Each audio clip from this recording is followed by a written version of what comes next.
Dear class 11 students, अब मैं आप लोगों से जो डिस्कस करने जा रहा हूँ वो सारी टर्म्स हैं जो आपने अभी तक अपनी क्लास 10 तक नहीं ज़्यादा सुनी होंगी, या सुनी भी होंगी तो बस उनके प्रॉपर मतलब नहीं पता होंगे। ठीक है। मोस्ट ऑफ द टर्म्स तो ऐसी ही होंगी जो आपने सुनी ही नहीं होंगी, क्योंकि 10 तक की पढ़ाई में उनका कोई इस्तेमाल भी नहीं होता है। और अब आप क्योंकि आके आप आपने कॉमर्स चूज़ करी है और आपको अब जो सब्जेक्ट्स पढ़ने पड़ेंगे अकाउंटेंसी, बिजनेस स्टडीज़ और इकोनॉमिक्स, तो उनमें कुछ ऐसे ऐसी टर्म्स भी आएंगी जो आपने पहले नहीं पढ़ रखी होंगी।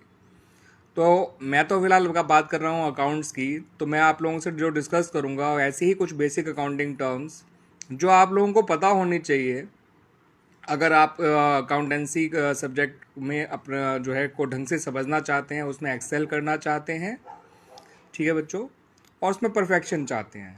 तो जो भी टर्म्स यहाँ पे यूज़ होंगी आपको आपके पूरे 11th क्लास में, 12th क्लास में और आगे जाके जब भी कॉमर्स में, तो वो लगभग सारी टर्म्स मैं डिस्कस करूँगा आप लोगों के साथ।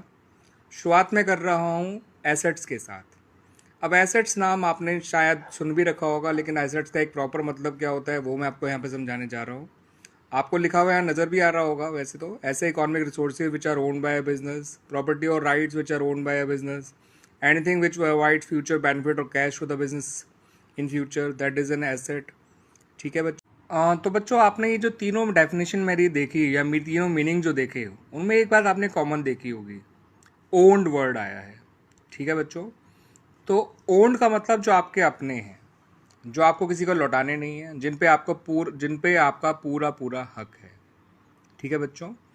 तो एसेट्स में वो सारी प्रॉपर्टीज़ आती हैं, वो सारे इकोनॉमिक रिसोर्सेज आते हैं, ऐसे राइट्स आते हैं जो एक बिजनेस या हम इंडिविजुअल भी कह सकते हैं, लेकिन हम क्योंकि अकाउंटिंग बिजनेस के लिए करेंगे इसलिए मैं बार बार बिजनेस वर्ड यूज़ करूंगा, नॉट फॉर इंडिविजुअल। अब ये बिजनेस कोई कंपनी भी हो सकती है, कोई सोल प्रोवाइडर भी हो सकता है, कोई पार्टनरशिप फर्म भी हो सकती है। ठीक है बच्चों। तो यहाँ पर आपको ओन्ड वर्ड का ध्यान रखना है। ओन्ड का मतलब जो आपकी अपनी है, जो आपको किसी को लौटानी नहीं है, जिन पे आपका पूरा पूरा हक है, और जो आपको फ्यूचर में बेनिफिट्स प्रोवाइड करेंगी, जो आपको फ्यूचर में कैश प्रोवाइड कर सकती हैं, जो आपको आपका बिजनेस चलाने में आपका हेल्प करती हैं, ये सारी की सारी चीज़ें एसेट्स ही हुआ करती हैं। तो अगर आपसे कोई पूछे कि सिंपल शब्दों में एसेट्स क्या होती हैं, तो कह सकते हैं economic resources which are owned by the business, या प्रॉपर्टी और legal rights which are owned by the business, और anything which provide cash to the business in future और a future benefit to the business, that is an asset. इसके कुछ examples मैंने यहाँ पर दे रखे हैं बच्चों, जैसे machinery, building, furniture, vehicles, land, computer, goodwill, patents, copyright, trademarks, cash, bank, inventory जिसे हम गुड्स भी कहते हैं या स्टॉक भी कहते हैं, ध्यान रखिएगा बच्चों। कोई भी जो बिजनेस होता है वो तीन फॉर्म में एग्जिस्ट कर सकता है। या तो आप मैन्युफैक्चरर के तौर पे काम कर रहे होते हो अपने बिजनेस में, या फिर आप एक ट्रेडर होते हो, या फिर आप कोई सर्विस प्रोवाइडर होते हो। मैन्युफैक्चरर यानी जिसने कोई फैक्ट्री लगा रखी होगी, कुछ प्रोडक्शन करने का काम होगा उसका, चाहे वो कोई चीज़ खाने पीने की बनाता हो, चाहे वो कपड़े बनाता हो, या फिर वो कोई केमिकल्स बनाता हो या दवाइयाँ बनाता हो। ठीक है बच्चों। तो मैन्युफैक्चरर वो से लोग होते हैं जो चीज़ों को प्रोड्यूस करते हैं एंड देन उनको सेल करते हैं। ठीक है। ट्रेडर वो होता है जो बना बनाया सामान लेता है और आगे फॉरवर्ड कर देता है, आगे बेच दिया करता है, वो खुद प्रोड्यूस नहीं करता है उन चीज़ों को। और सर्विस प्रोवाइडर का काम तो सर्विसेज प्रोवाइड करना होता है, जैसे एजुकेशनल सर्विसेज हो गई, जैसे कंसल्टेंसी हो गई, जैसे लीगल एडवाइस हो गई, जैसे इंटरनेट सर्विसेज प्रोवाइड करना हो गया। ठीक है। तो इन सभी को जो है अलग अलग क्वांटिटीज़ में एसेट्स की ज़रूरत पड़ती है। जो मैन्युफैक्चरर होता है उसको सबसे ज़्यादा एसेट्स चाहिए। ठीक है ना। जैसे आप देख भी सकते हैं, मैन्युफैक्चरर को मशीनरी एंड इक्विपमेंट्स भी चाहिए, उसको लैंड एंड बिल्डिंग भी चाहिए, उसको कंप्यूटर, सॉफ्टवेयर, हार्डवेयर ये सब भी चाहिए, फर्नीचर फिक्सचर भी चाहिए, व्हीकल्स भी उसके पास होना चाहिए, उसके पास पेटेंट्स, कॉपीराइट, ट्रेडमार्क्स ये सब भी होने चाहिए, और कैश और बैंक बैलेंस तो होना ही चाहिए। ट्रेडर के केस में हम कह सकते हैं कि उसको मशीनरी इक्विपमेंट की ऐसी कुछ खास जरूरत नहीं है, पेटेंट्स एंड कॉपीराइट्स की भी कुछ खास जरूरत नहीं है। ठीक है बच्चों। बाकी अगले वीडियो में कंटिन्यू करते हैं।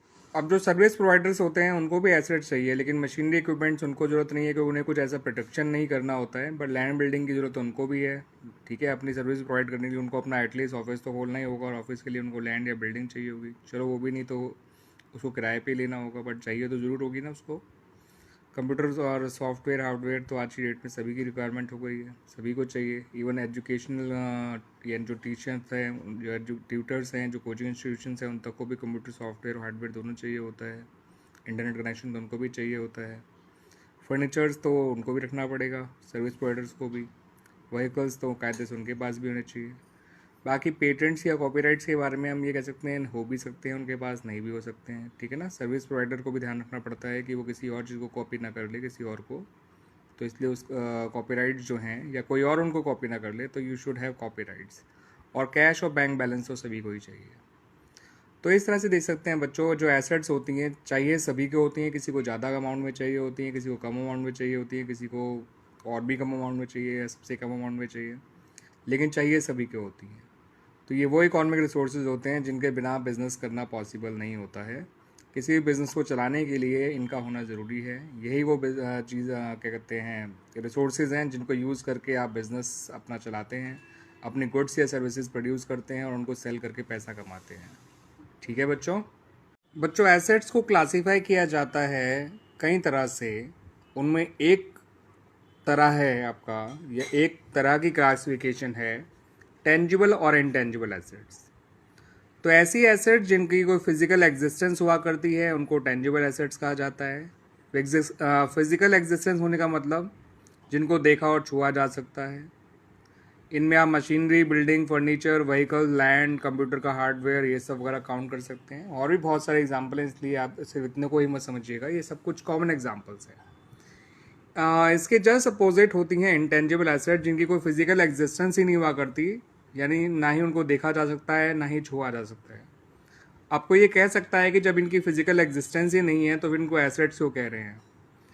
इनको एसेट्स इसलिए कहा जाता है क्योंकि ये भी बेची जा सकती हैं और फ्यूचर में भी ये भी बिजनेस को कैश प्रोवाइड कर सकती हैं। तो these assets can also be sold into the market and we can get money in exchange of these assets. और दूसरा मैं आपको बता देता हूँ बच्चों, जैसे गुडविल का मतलब होता है कि आपकी ऐसी रेपुटेशन बन चुकी है कि आपका प्रोडक्ट आसानी से मार्केट में बिक जाता है, जिसके हिसाब आपकी सेल्स इंक्रीज हो जाती हैं, जिससे आप ज़्यादा प्रॉफिट कमा पाते हो। पेटेंट्स का मतलब जो प्रोडक्ट आप बना रहे हो वो दूसरा बना ही नहीं सकता है, क्योंकि आपके पास ही उसके पास अधिकार हैं और उसके बनाने की टेक्निक है। Same for copyright, trademarks, licences. That's why इन्हें भी एसेट्स कहा जाता है बच्चों। बच्चों जिन एसेट्स के बारे में अब मैं बात करने जा रहा हूँ उन्हें कहते हैं करंट एसेट्स।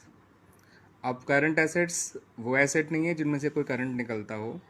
अब इन्हें करंट एसेट्स क्यों कहते हैं वो बता देता हूँ बच्चों आप लोगों को। ये ऐसी एसेट्स होती हैं जो या तो बिज़नेस में कैश की फॉर्म में ही रहा करती हैं, या फिर इनको कैश में कन्वर्ट किया जा सकता है with in a period of 1 year. 1 साल के अंदर अंदर ये कैश में कन्वर्ट कर दी जाती हैं। यानी ये एसेट्स ऐसी हैं जो लंबे समय तक नहीं रखी जाती हैं, ठीक है। बिज़नेस में हद से हद 1 साल तक या बिज़नेस की ऑपरेटिंग साइकिल के अंदर तक ही इनको रखा जाता है। ऑपरेटिंग साइकिल डिफाइन ना हो तो उसे 1 साल ही लिया जाता है, अदरवाइज जैसा ऑपरेटिंग साइकिल डिफाइन कर रखा हो बिज़नेस की ड्यूरेशन, ठीक है बच्चों। तो करंट एसेट्स वो एसेट्स हैं जो बिज़नेस में कैश या बैंक के बैलेंस की फॉर्म में है, या फिर ऐसी एसेट्स की फॉर्म में हैं जिनको कैश में कन्वर्ट किया जा सकता है 1 साल के अंदर अंदर, या और ली ही इस तरह इसलिए जाती हैं ताकि उनको कैश में कन्वर्ट कर लिया जाए with in a period of 1 year. यानी ऐसे एसेट्स की जो लिक्विडिटी होती है वो हाई रहा करती है। अब इनके एग्जांपल्स देख लीजिए। इनको सर्कुलेटिंग और कन्वर्टिबल एसेट्स भी कहते हैं, ये भी ध्यान रख लीजिए। इनके एग्जांपल होते हैं debtors, bill receivables, stock of goods, prepaid expenses, accrued income, cash balance, bank balance, short term investment. ये सब assets with in a period of 1 year cash में